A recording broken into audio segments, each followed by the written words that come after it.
Welcome back to another installment of the Mark Deez Word Show, hosted by yours truly, Mark Deez, the podcast for the outcast.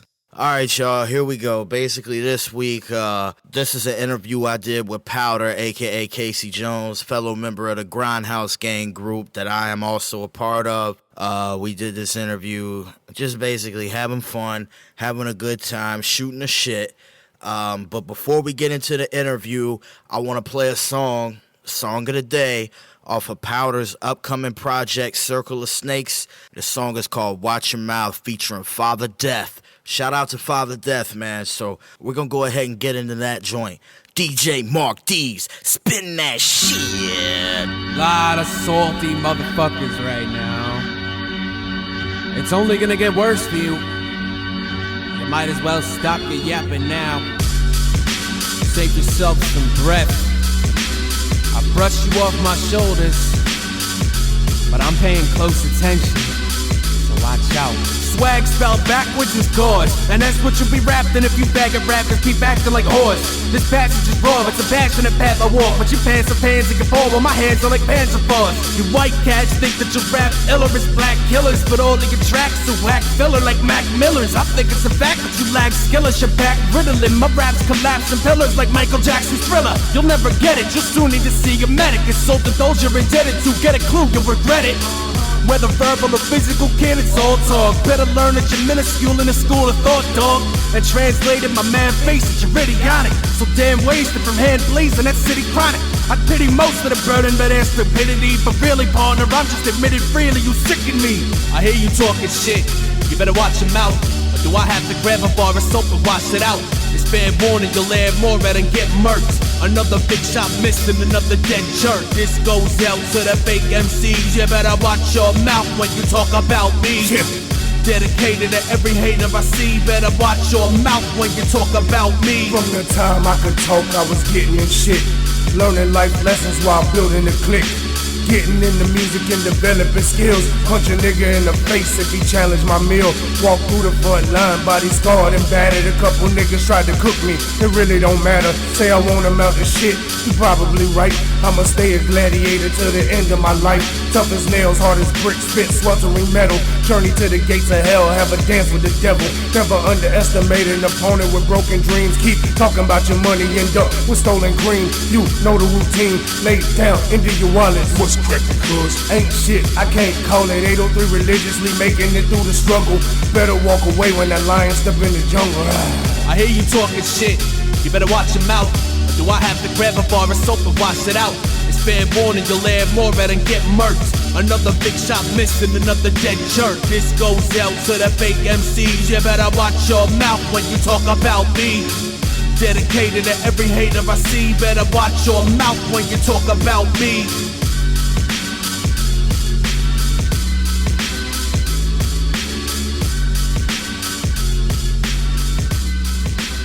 Alright, so there you have it. Powder, a.k.a. Casey Jones, featuring Father Death. Watch your mouth, off the upcoming Circle of Snakes project that Powder's getting ready to drop. Okay, we're going to get into this interview segment. Mark Deez, Powder, a.k.a. Casey Jones, kicking back, having a good time. Hope y'all dig it, man. Peace. All right, ladies and gentlemen, this is the third installment of the Mark Deez Words podcast show, and today our guest is Powder, a.k.a. Casey Jones, fellow member of Grindhouse Gang. So, Powder, tell the world about Powder, a.k.a. Casey Jones. Where are you from? Where you living at now? Well, okay then. I have a new show on Adult Swim called The Brown Town. It's a live action adaptation of Thomas the Tank Engine, starring underdeveloped communities, typically African Americans and Hispanics, who want to participate in their community and create something more productive. It airs 11 o'clock, that's p.m. on Wednesdays, Adult Swim. I grew up in Spokane, Washington. I was raised on like smooth jazz, Coltrane, all that kind of stuff. And, comedy was always a big part of my life. So I worked hard. I went to college to, what do they call it? Well, I did post-production with a lot of the things in the AV club, so I could kind of get the behind-the-scenes experience. That way, when it came time to produce my own show, I could have the say and take care of it myself. You know, because you don't want to rely on other people. You want the product to reflect you. It's your art. It's coming from inside you. You don't want it to be processed and cared for by second hand, you know? So, I have a strong team behind me. Jack and my nephew Connor, he's working on the show. He does voiceovers. He's only 8 years old, but he can do this great English accent. So tell them, you know, Spokane, Washington, great hip-hop scene out there, you know. Wait, are we talking about hip-hop or are we talking about your show? Well, the show, Browntown, it features a lot of hip-hop because every time the train is on the track and the rails are going and everything, it makes a beat. You hear the steam, engine, and it's kind of like...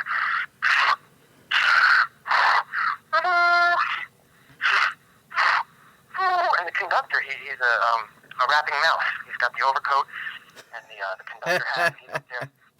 He raps about cheese and long rides on the train and freight rides and hobos. And he's a typical train fare.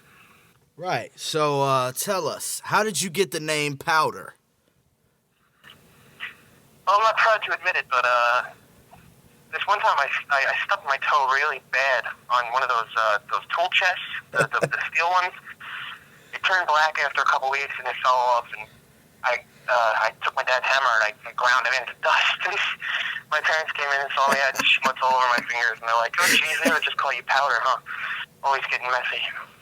Man, tell them the truth. The reason you really got the name Powder, back in like 2004, you were a hardcore cocaine addict. You sucked some dick for coke. You sucked dick for coke. I found it out. I know you have a dark past and you really don't want to talk about it, but you know the listeners need to know the things that you used to do and how you got the name. So I just want to keep everybody informed, and that's pretty much it, man. Damn, so it's a hard life you've lived, my friend. People listening right now are like, what in the fuck? What happened here? I'm sorry, I drank some bad Kool-Aid this morning that my grandmother gave me. Never gonna trust her again. Hey man, you know how those grandparents do, man. Always putting drugs in your drinks and shit, trying to get you to calm down. See, that's one of the many benefits of old age.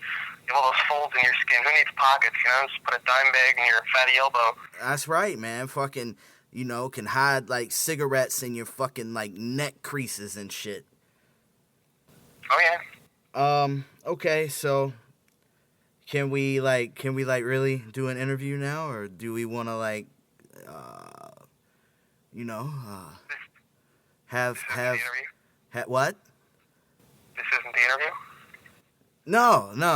This isn't the interview. This was, Listen, I was given this number by my friend Tom, who he used to work for you guys in the mailroom. He told me you had an open position.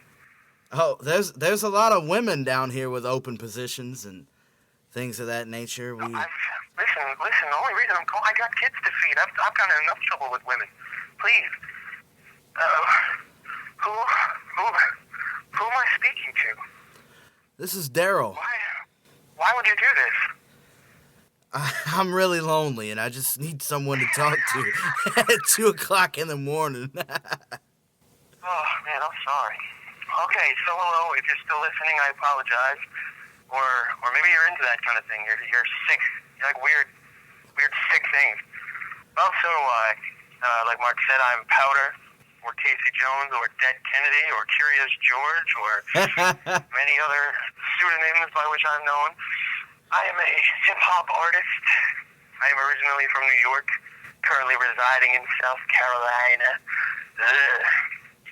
And I'm in the group Grindhouse Gang with our comrade Mark Deez over here. Yep. And Malpractice, Malpractice, a.k.a. Dr. L, a.k.a. the dude that gives girls copper thrills. AKA Dyslexic Johnny. AKA James, what's that motherfucker's name? Well, hey. Jamie Hydrick. What's his name? What was his name? Jamie Hydrick, I think. Yo, go for the listeners. What's that video on YouTube, man, so they can find out like who Doc really is, man? What's the name of that? God. Just look up James Hydrick Gets Exposed or some shit. He's like the white Bruce Lee from Aiken. That motherfucker was on there like, I can do things with my mind, and like, oh man, it's Doc Ill all day for anybody listening. Like, it's the epitome of who Doc is, and like, really, Powder and my theory on it is that it's Doc's real father, like his biological father, and Powder discovered it and showed it to me. And so when I saw it, I was like, holy shit, man, that's the only evidence I ever needed. It all makes sense now. Like, because we used to wonder, like, why Doc's dad would be like, you know, we'd be in the studio and it's snowing outside. We're like, we got a deadline. We got to finish albums and shit. He'd be like, why don't you guys go snowboarding? You know, what the fuck? It all makes sense now, man. Doc's real dad is fucking James Hydrick or whatever the dude's name was on YouTube. We found him. And the crazy thing was James... He's in, like, prison now for, like, statutory rape or some shit. But he was born in South Carolina. So it makes sense, man. That's Doc's real pops. But anyway, back to this, you know, fucking interview segment we're doing here. When did you start rapping and producing? What made you decide to get into hip-hop? Well, I started in about 2005, I think it was. Always hanging out in my dude's shed. Smoking weed, being little teenage rebellious motherfuckers, and I guess the proper mood music was Cypress Hill, hits from the bong, and all this kind of shit. And it really put you in the right spirit, you know. Just lay the fuck back, nod your head, and I was just feeling that shit so much. I was learning the words, going along. Started freestyling with the fucking lyrics would fade out, and the instrumental would just be at the end, and all my boys thought that shit was tight, so I just kept doing it until I got to a point where I felt like I could write it and everything. And up to that point, I'd just been in punk bands, metal bands, whatever. So I had a bunch of instruments laying around, and I started doing beats with this little fucking Boss 8-track, fucking Boss drum machine from the 1980s I got from a Polish immigrant. And that ain't even a fucking lie. Like, that's real talk right there. Hold up, and, you got the fucking 8-track from a Polish immigrant? Were you like at a flea market and he was like, here, you look like you like music, here, have this. No, I got the drum machine with a friend of mine, his like estranged father had this fucking room with like all these dusty ass 80s electronics in there. And he's like, yo, so this drum machine, maybe you can make beats. I'm like, Alright. Sounds like fucking Kumo D, like Madonna type drums and shit. Oh. He'd be playing these little like one string type, just like looping them fucking joints. It has character, but shit was crazy cheap. I'm using like Casio keyboards and fucking recording in the middle of a bedroom and hear like people coughing and shit. That's the best shit though, man, because that's kind of how like we started out too. Like way before I met y'all, man, we was recording in like bedrooms and shit. My little brother, man, he'd be like sleeping in the bedroom and shit. So we'd be in there like recording or whatnot, and like he'd be asleep. It'd be like after school, and he'd wake up and like start spitting the rhymes that we was spitting and shit. He was like, yo, I was feeling that shit in my dream and shit. Cause he'd be over in the corner just passed out, man. So that's how we got down too, man. We came from fucking hard beginnings. But yo, shaka boom. You know it. Powder is like the only person that heard the shaka boom rhymes that I was spitting when I was 11, talking about Big Pun. He was the biggest man I've ever seen. I was kicking rhymes like that at 11 and shit, right when I had like 2 pubic hairs on my ball sack. That I was ill, son. But I don't know if we touched on this because like we started the interview earlier and we had ran into some technical difficulties. So I don't even know if we touched on this yet, but how did you get the name Powder? How the fuck did that come about? Basically, I was doing like a little mock freestyle with a friend of mine, Nat, rest in peace. R.I.P. And, like he would just goof off with that shit, but I was kind of trying to take it serious. And I can't remember what his little punchline was, but he was basically trying to say that I was Powder from the movie Powder. It's like this bald, what the fuck do they call that shit? Bald albino, yeah. Wearing fucking like flannel shirts and shit. And like half the time that's how I fucking look. Just mad pale, shaved head, wearing some like fucking Eazy-E ass flannels and shit. And he's trying to diss me. And I was like, son, like that is fucking me. Like I'm like a walking fucking movie character. And but I mean I appreciate him for his other side, because he was like social outcast, misunderstood. You know, even though he's like quiet and a fucking weirdo, dude was like wise beyond his years and everything, and, all like emotionally mature and shit. And even though this interview will contradict that, I'm a deep motherfucker, so I was like, yeah, that works. I'm gonna take that. I'm gonna take this negative, make it a positive. Powder. That's it. Yeah, that's right, because, like, you are, sorry to cut you off, but it's true, like, we clown out and shit on interviews, but you are a pretty deep dude, man, and so I always felt like that was a good, like, name for you to have, especially because I've seen the movie, so I know exactly, how you would have got that name and shit. And for people that haven't seen the movie Powder, go fucking watch it, man. It's a dope flick. But another thing I wanted to get into, most people know you as an MC, as a producer, but you're also an established graphic artist, and you draw on all of my album covers. To my knowledge, you've done like every one, all of my solo records. You've done like all of them. So basically, I wanted to ask you, how did you get involved with drawing, the creative arts like that, the world of comics? How did you get involved, inspired to do that? Carbonation. That was a good answer. I guess it starts like every other fucking little kid, one of your folks, they hook you up with like some crayons and markers and shit, and I was hooked on that shit. Like I was always finger painting, regular painting, coloring going, and really though, like what sparked my shit to be like a passion was the Ninja Turtles. I'm a huge Ninja Turtle fan, like super huge, and they always had like coloring books, comic books, story books, like a lot of fucking like visual media out there. And I was always putting my face in that shit, watching a cartoon and just trying to imitate it. Check out, the way they had the, crazy action poses and all these vivid colors and everything. So it really inspired me to just go full on into that shit. Right. So basically from like 3 years old till now, it was like a fucking 20-year run of just drawing Ninja Turtles, basically. And you got damn good at it too, man. Like you one of the best, in my opinion, and probably in a lot of other people's opinions too, man. Your art is top notch, man. Like everything you fucking draw, whether it's like serious shit or you just clowning around with it, no matter what, man. And especially like, and anybody could tell like the work you do, man. You just keep constantly getting better, and I mean you can just see it on like my album covers, because if you look at like the first Oracle album cover, and then you go and you look at Oracle 2 Ascension, you can see the difference and how far you came just within like a 2-year span, man. So you're on top, you're on point with your game, man. So yeah, well, I appreciate that.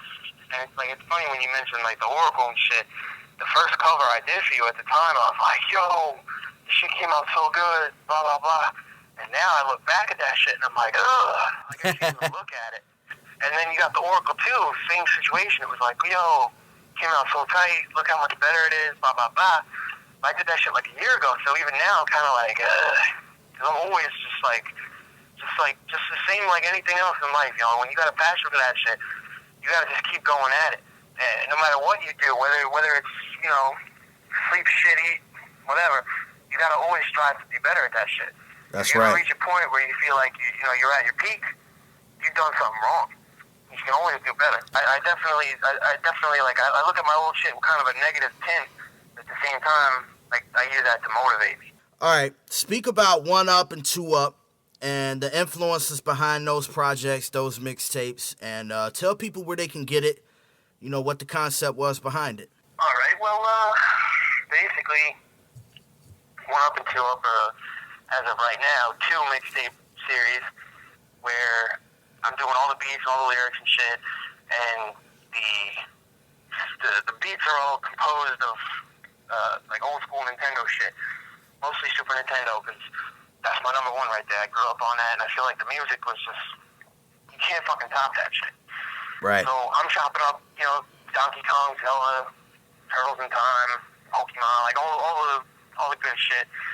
And yeah, so most of the shit has its own lyrically. It's not Nintendo based. Like I'm not doing every kind of song where it's like yo microchips and bits. Like I try to make that shit accessible where you know you hear the beat and you get that nostalgia, but you don't feel like out of the loop if you're not a fucking geek ass motherfucker like I am. And so I did one and I got a really nice butter going off of that shit, so I did the second one. But really, it's a passion project, and you can find them shits. Dat Piff, little mixtape site. They're on there. Dat Piff. I think I made a Bandcamp page recently, which is Powder, aka CaseyJones.bandcamp.com. I'm gonna have them up there really soon, and just fucking Google that shit, man. It's 2013. Google that shit, son. Look it up. Powder, 1 Up, Powder, 2 Up. It's the fucking illness, man. And since we're talking about, you know, video games and video game music and shit, you know I'm an old school Mortal Kombat head. I played the fuck out of those till the damn consoles broke. What are some of your favorite old school video games, man? SNES, NES, all that good shit, man, that we grew up on. Sega, whatever. Alright, well, I think I say if I hit you with like a top 5, it would probably be in no specific order, because I can't fucking Yeah. stuff like that. Go ahead. Donkey Kong Country, and I'm talking the series. Like I can't even. They got 3 of them shits. I can't even pick one. They're Right. just so fucking tight.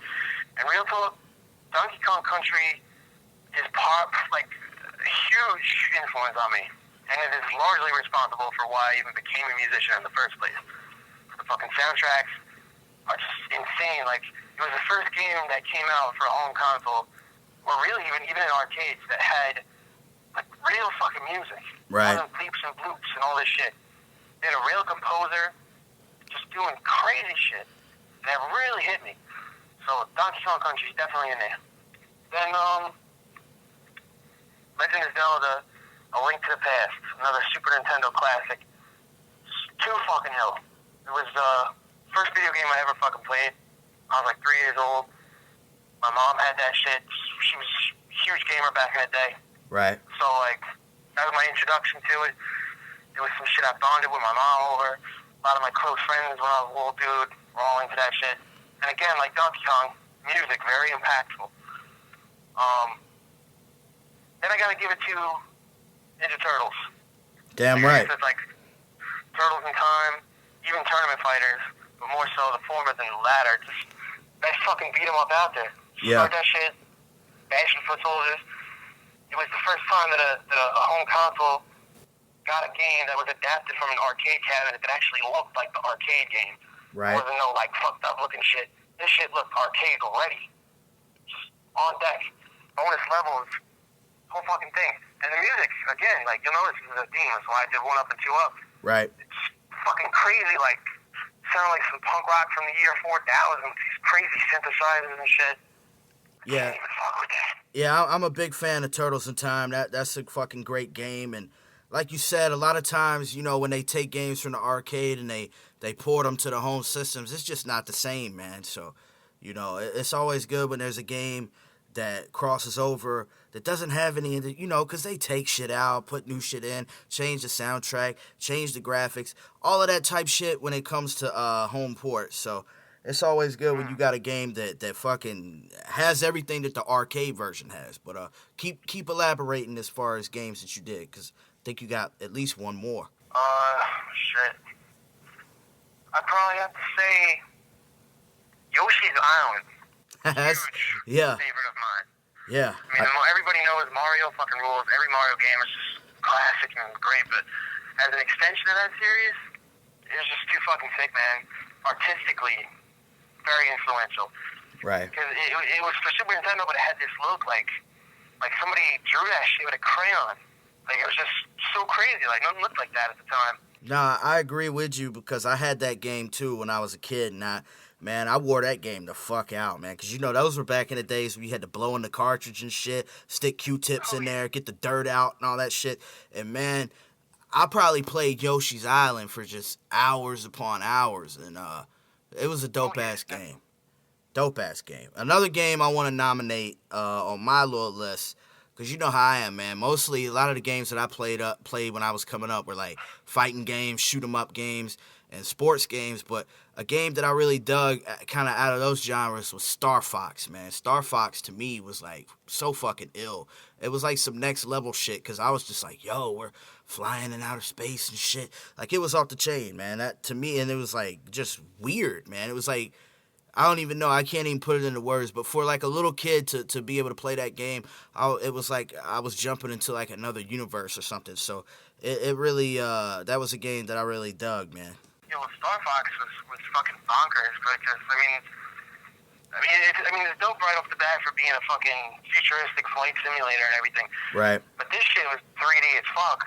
I mean, right. It was Super Nintendo, but it was so advanced that they had to fucking build a special card called I think it's called the Super FX chip. Right. They actually had to put a fucking additional microchip into the game cartridge just to load that shit. But it was glorious. I agree. Fucking delicious, vivid polygons. Yeah, it looked better than a lot of games at that time, because like I said, when I saw it, I was floored by it. I was like, yo, this is like the craziest fucking game I've ever seen. And I don't even remember what year Star Fox came out. It could have been like 92, 93, 94, somewhere in there. But I remember as a kid, that shit was revolutionary, man. Just the way that it was displayed on the screen. And like you said, it has so many graphics on there, and like they had to build a whole nother chip just to be able to run it on the console. That shit was next level. And it paved the way for a lot of the later flight simulators and shit that came on PS1, PS2, all of that shit, down the line. So Star Fox was like a revolutionary game, man, and I feel like it doesn't get the credit that it deserves. It's kind of like the black sheep of fucking Super Nintendo games for whatever reason. Definitely true, man. Like if you look at games like Smash Brothers, when they have these all-star rosters, kind of like the two characters that get their fair due in the fighting games, but not so much on the whole. It's Star Fox and F-Zero. Right. And they're both, like, revolutionary, graphically at least. But True. the funny thing is, you notice, like, with Nintendo, the only shit they ignore is characters who are, like, vehicle-driven. No pun intended. Flying and racing. It's true. I don't know if maybe they don't feel like that's their market or what, but they definitely need to hook them up. No, they definitely do, man. And I'm not sure if they're, because my pulse on the video game scene has kind of died down just because I'm totally out of the loop. But I don't know if they've, like, made Star Fox sequels. Like, I think they had one on N64, but I can't recall one being on, like, the next-gen systems. I don't know if they ever did them on like, other... They did some shit for GameCube, but that was, like, 7 years ago. Right. The last shit they got was a 3DS game, but it was a fucking port of the N64 shit. So he hasn't had a new game in like 7 years. Wow. I mean, you figure, with the Wii and the way that the gaming's changed, you figure it would at least be on the Wii. Or, I mean, as revolutionary as Star Fox was, to me, that's a game that they would, like, put out on other systems, too. I mean, I don't know, man. Star Fox was just off the chain. And they need to fucking do something with that property, man, because that shit was off the chain. But moving on from games, you dropped a solo album a couple years back, Weight of the World. I just wanted to ask you about the recording process for Weight of the World, the concept of the album, how it came about, and things like that, man. Because basically, you produced the whole record, correct? There was like one track that you didn't produce. Every other track was by you, right? Right. Typically, that's my policy. If I'm doing solo shit, I like to do everything on my own. The art, the production, even the recording if I can. But this one dude, Shell Shock, who the hip-hop community would know as Fiswat, assuming I'm pronouncing that shit right. Right. He's a big contributor to the community, always posting up albums and helping artists get out there and shit. He was showing me some shit he did, beat-wise, and I was like, oh my god, you gotta let me get that shit. So yeah, I made an exception for the dude. Right. Basically, I had already done one up. I did this Nintendo shit, and I felt like, all right, now it's time to do something a little more adult. And just definitely got like some heavy shit on there, like some social and political commentary, some real kind of like personal, vulnerable, emotional type shit, but not so much to the fact where it's not accessible. You know, like I always try to keep my shit like unique but broad at the same time. So, Right. you know, like the average Joe could pick that shit up and be like, yeah, I feel you on that. So, and the beats are all over the place. I mean, it's got your general underground hip hop vibe. You know, like some my favorite producers like Primo, Stoop, shit like that. So it's kind of got that vibe to it. But all kinds of different samples. You know, Bossa Nova and fucking Kung Fu movie soundtracks and all that. And yeah, it's my baby. It's my first one. The only features of my dudes, Mark Deez, obviously the man, and Dr. Ill. I'm right here. Yep, and, we were on it. It was at Dr. Ill's that I recorded that shit. The Legit Studios in Aiken. I went in there with all my beats, banging shit out in one day, 37 verses in 6.5 hours. Felt like a fucking champ. Yeah, that's basically what I wanted to touch on, because like you recorded that shit in like one day, man. One session, you laid the whole album down, and it was like flawless, man. And the track that I really dig the most on there, aside from the one I'm on, of course, is Pulse.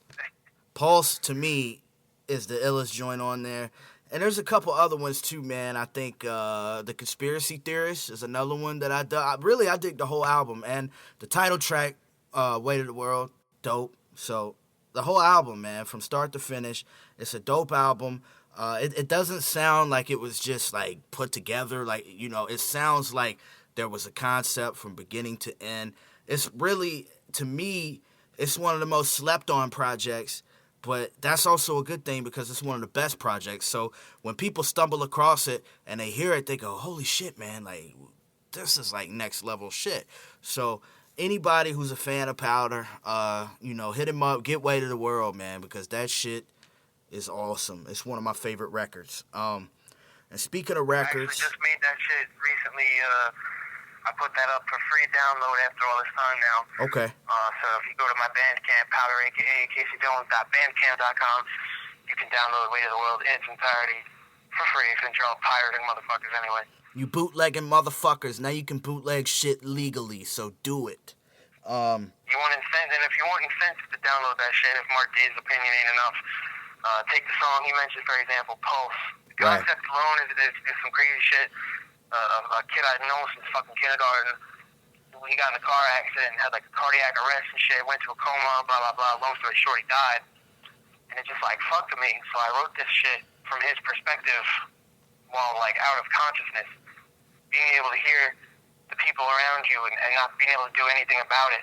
And the beat, it's like no sample in a traditional sense. I'm not grabbing some random violin shit and chopping it up. Made the whole fucking beat with one piano and medical equipment. Defibrillator, oxygen machine, all that fucking shit. It's all made from a fucking hospital room, basically.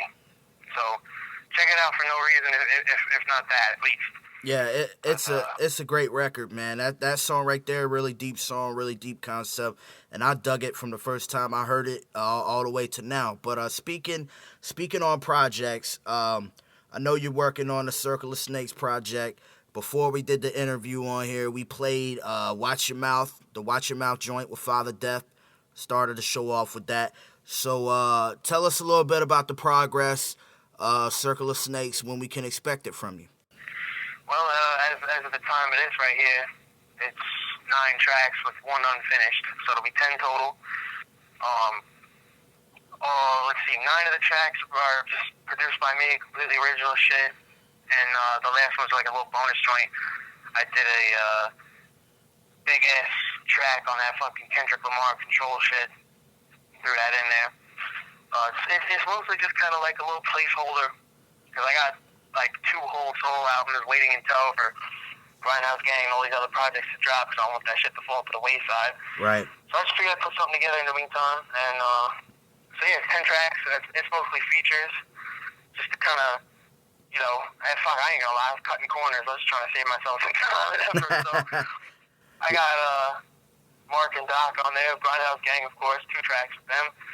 And we got the soloist, Big Lim, Father Death, of course, City, the Kid Era, who most of you know is the dude who punked out Mac Miller on YouTube. Go check that out. He punked him out. And, maybe some other surprises. Yeah, damn right. Yeah, I'm looking forward to it, man. Like I said, I heard a couple joints off there that you played me, so it's definitely a project that people are gonna dig, especially fans of yours. And you know, like you said, you didn't want it to come out like right when we're working on Grindhouse. And speaking of, we are working on a brand new Grindhouse Gang album. The album's done. We're in the mixing, mastering stage, and trying to get everything business-wise linked up with that. Thoughts on the album?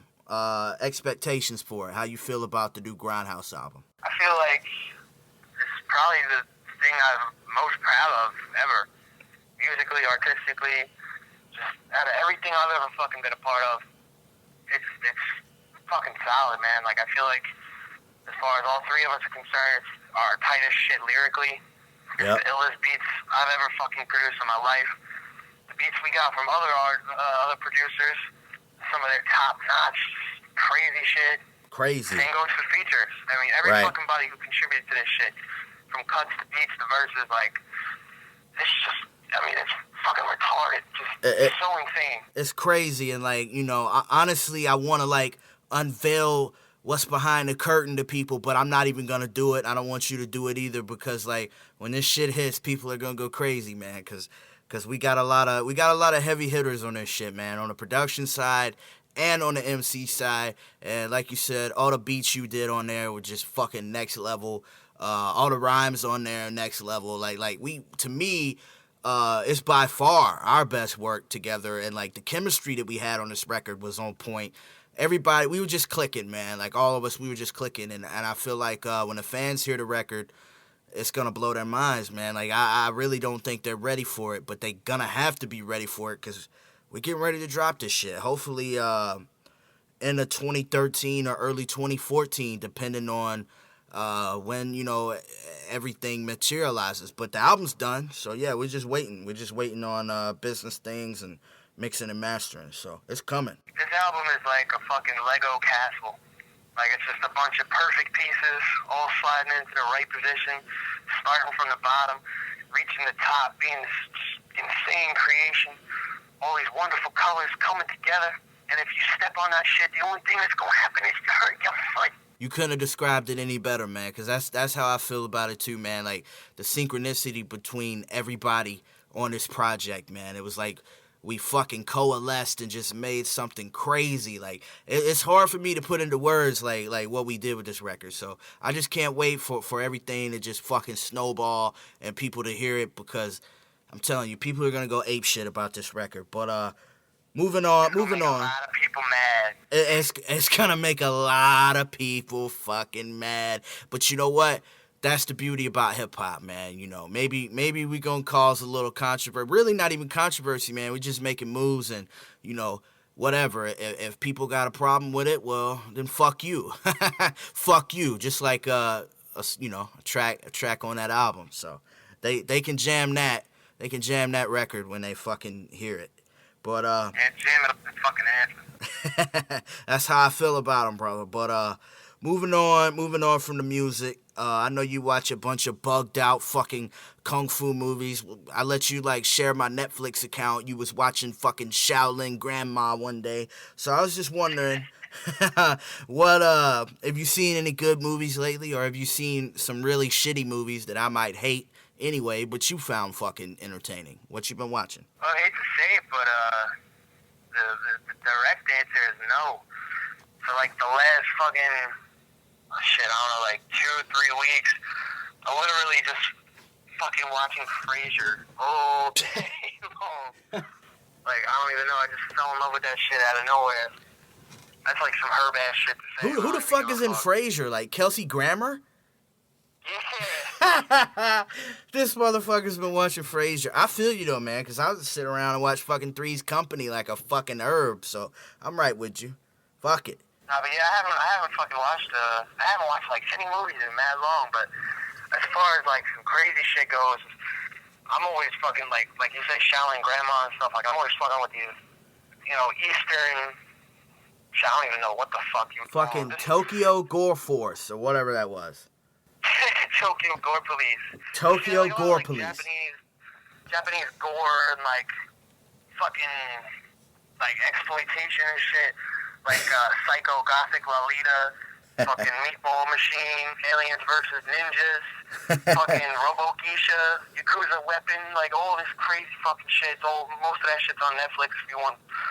They got fucking little Japanese schoolgirls that come through and seduce you, and they lift up their skirts, and they got machine guns coming out their assholes and shit. Oh man, yo, you were like the fucking like encyclopedia for fucked up Asian films, man. Yeah. But as everyone fucking knows on this planet that knows you, you know, you're a huge Ninja Turtles fan. You draw those motherfuckers religiously, and you're one of the best at it. You got them tatted on your arm. And as we know, Michael Bay is producing a new TMNT movie scheduled for release 2014. What are your expectations for the film? My expectations are for something wildly different, rooted in familiarity. Not to sound like a fucking film snob, but this is my topic after all. Yeah, basically, I feel like from what we've seen, it kind of seems like they're going to take the general formula of the original cartoon, souping that shit up to some kind of modern Transformers-esque action film with a little bit of comedy mixed in. You know, you got your fucking, your Turtle Band, your Channel 6 News crew and all that. But I think it'll be pretty fucking badass, because Bay and Platinum Dunes and all them cats, you know, they like high octane, just carnage and muscle and spar out shit in outer space. So I definitely think there's room for some dope reinvention there. Yeah, and like I already spoke to you about, man, I said, look, even if this movie is the drizzling shits opening weekend, I'm going to the fucking midnight screening when this shit drops. I don't care if it was a waste of money or not. I'm gonna sit back, I'm gonna get me some popcorn. I'm gonna fucking enjoy it, man, because I feel like the Turtles, they need a reinvention on the screen. So I'm gonna check it out, and I'm excited about it. But before we wrap this up, where can people find you online, social networks, all the bullshit? Where you at online? Where can they find you? Give them the links. Well, usually I'm on, like, X-Hamster and eFuck. That's right. Those are the best sites, man. I'm right with you. eFucked is the truth. Oh yeah, definitely, man. Exploitation and snuff and all that sick fucked up shit. But if you wanna find my creations, you can go to xhamster.com. Nah. You could go to, if you want to see my fucking artwork, just go to powder, aka caseyjones.deviantart.com. Hopefully you like Ninja Turtles, because you're gonna get a lot of them. Better like Turtles, bitch. Yep. Sorry. If it's all good, you can cut me off, motherfucker. If you want to hear my music, you can go to powder, aka caseyjones.bandcamp.com. It's all free shit up there, free mixtape, free albums and EPs and blah, blah, blah. Or just fucking look me up on YouTube or Google that shit, because my fucking username's all like numbers and letters, and I ain't trying to remember how to type that right now. And also make sure, you know, if you're looking for him online, make sure to check out that MySpace page. It still says he's opening for Cage. Hey, does it still say that? It might. Fucking played with Cage like almost 4 years ago now, and fucking MySpace refused to let me change the name on there. They're like, you're eternally opening for Cage in fucking New Jersey at Dingbats forever. Yeah, I opened for Cage at every single show. As a matter of fact, I opened his Cage. I'm the key master. Yeah, man, we smoked a blunt with him. It was kind of weird, but we'll keep we'll keep it moving from there, man. I'm gonna let you go. I appreciate you coming on the Mark Deez Word Show. It was a great fucking interview. Shout out to all your family in Spokane, Washington. I know they're listening. And, you know, I hope to have you back on soon. And I'm thinking, man, next time me, you, and Doc are all in the same place, man, we'll put, like, the microphone in the middle of the table and have, like, a fucking Grindhouse roundtable interview so Doc can just say shit like, dude, like, wow. Like, you know, it'll be me and you talking. Just we do some shit like that. It's literally going to be this interview repeated, except every now and again you're going to hear word, dude, like, dude. That's what you'll hear. So it'll be this interview plus Doc interjecting with, yes. Mark Deez podcast. But yeah, man, I'm gonna let you get up out of here. I appreciate you coming on the show. Powder, aka Casey Jones, Circle of Snakes project coming soon, and we're out. Peace. Sayonara. So that's pretty much all we got for this week. I'm not sure what we're gonna do next week. You never know. But stay tuned. Keep it locked right here at the Mark Deez Word Show. Peace.